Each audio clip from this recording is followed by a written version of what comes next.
Thank you, Mr. Chair.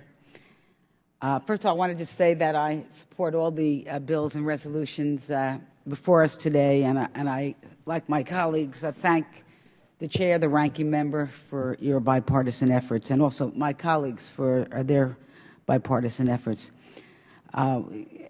As to the terror attacks by Hamas on Israel, the Iron Dome will go a long way to help. With that said, Israel's defense must be more than the Iron Dome, and I'd like to add a comment in this regard, Mr. Chair. The situation in Israel and Gaza is tragic and sorrowful. Too many innocent men, women, and children on both sides of the border dying and suffering because of the terrorist actions of Hamas.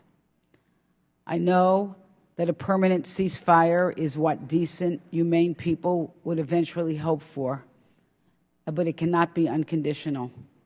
We cannot ask Israel to cease fire while Hamas maintains its infrastructure of destruction.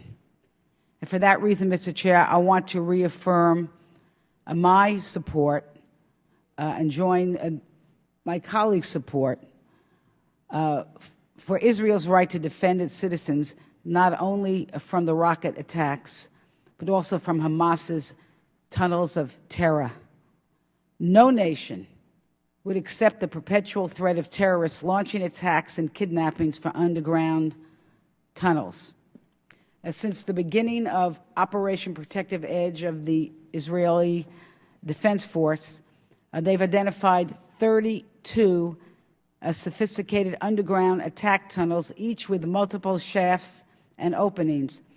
The tunnels were built by Hamas for the sole purpose of infiltrating Israel in order to murder and kidnap Israeli civilians and soldiers. Last week, 10 Hamas gunmen emerged from a tunnel near Israel's kibbutz near Am and killed 4 Israeli soldiers before they would kill themselves in return fire. Hamas militants have infiltrated Israel 6 times this month through hidden tunnels. Officials have reported that tunnels are stocked with tranquilizers, handcuffs, syringes, ropes, and other materials used for abductions. The tunnels also hold vast quantities of explosives and other military equipment meant to be used in mass casualty attacks. It's shocking to learn that Hamas has spent upwards of $100 million on these tunnels at the expense of Palestinians in Gaza. The Hamas leadership cares more about killing Israelis than it does about helping Palestinians. Construction materials delivered by Israel, meant for Palestinian civilians, have been systematically diverted by Hamas.